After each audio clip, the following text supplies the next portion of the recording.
what's the motivation of obedience? Like from God's point of view, it's actually for our good. Yeah. So, hey, there's going to be storms in life. Hey, there's going to be hardships in marriage. Hey, there will be whatever uncertainty. Here's how you can anchor your life so that it would go well with you. Yeah. One of the points that I think it was Perry who brought up in his sermon was a lot of us don't want to build our life on the foundation of Jesus because it looks costly. Yep. But the whole parable shows you the true cost of not doing it. Right. That's very true, my So friend. there are two costs here, and Right. one is the initial cost. That's a foundational cost. It's going to take you longer to build your life. You know, you think of the person who's building the foundation doesn't start erecting walls right away. So it looks like the other person finished first. Like they've moved into their house, and they're like, "What are you doing? Still digging?" Right. You're like, I'm trying to get to bedrock. I'm like, man, we're living in our house. We're hosting parties already. Our life is already put together. And you're like, yep, I totally get it. Got to get the foundation laid. Yeah. That's true. Very true. So there's a cost, and then one of it's time, one of it's energy, one of it's, just how much it takes out of your life. But there's a true cost that will be revealed later. And I think a lot of the storms that I've been afraid of most of my life are the storms that show up from my past, living apart from Christ. No doubt, my friend. And it's like, man, I'm just waiting for that storm, No that doubt. shoe to drop, that person to show back up in my life. And even that I've had to surrender and say, Lord, I didn't live for you. And so when that shows up, I'm going to address that storm with you. But now I want to stop making storms in my present life that are going to be at some point in my past life trying to catch up to me. And that's why live with integrity, live the ways of Jesus Christ today, because there's enough troubles in the world that I don't need to cause myself. Yeah. And we know that's a kingdom cost. It's the pearl of great price. It's the way of picking up the cross daily. Yeah. That really brings actually life. We talk about this quite a bit. That you don't put sheets of plywood up when a hurricane's blowing. You put them up way before. Yeah. It's sort of the idea of like building your life upon a firm foundation and the good days.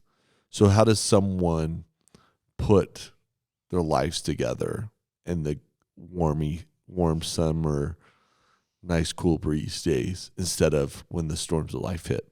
What would you give them? Like, what do we need to do with this? Yeah. It's hard because I think this is actually where Matthew calls him the wise builder. Luke doesn't. Is it takes wisdom to do an activity that doesn't seem urgent. This is the principles of planting, right? So we're going to plant something that we will harvest 6 months from now. And we have no appetite for that today, And so that planning, even kind of full circle here, it's like, yeah, if you actually wanted cheaper ski equipment, now is the time to do it. It's like, well, that's the last thing I want to think about, especially as you move into like the spring or summer. It's like, what?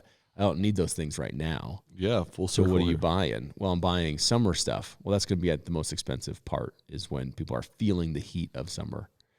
And that's the same thing with building is, okay, you need to deposit these things when you're not in the anxiety and emotion of it so that you can draw from them when you are.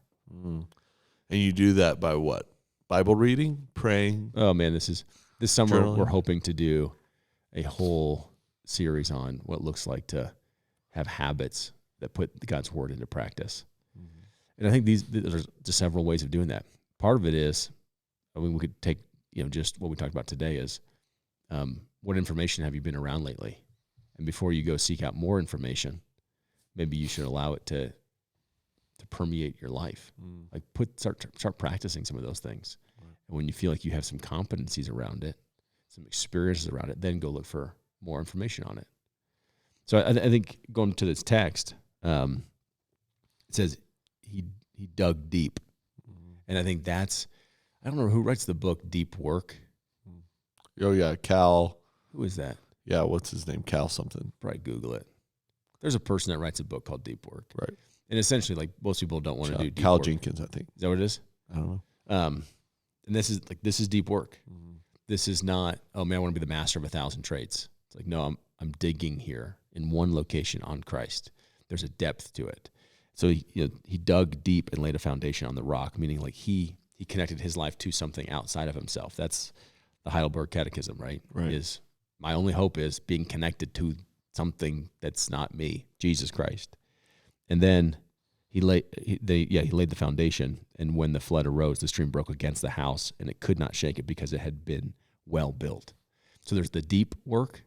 There's the work that's you're connecting your life to something outside of you, and then you're building well on these things. And so I think about your Christian faith, like how well built is that? Is it a veneer? Like he's debunking so much hypocrisy in the Sermon on the Mount. Those who have the outward appearance of, spirituality. Yeah. But it's deep, slow, intentional, well-built work.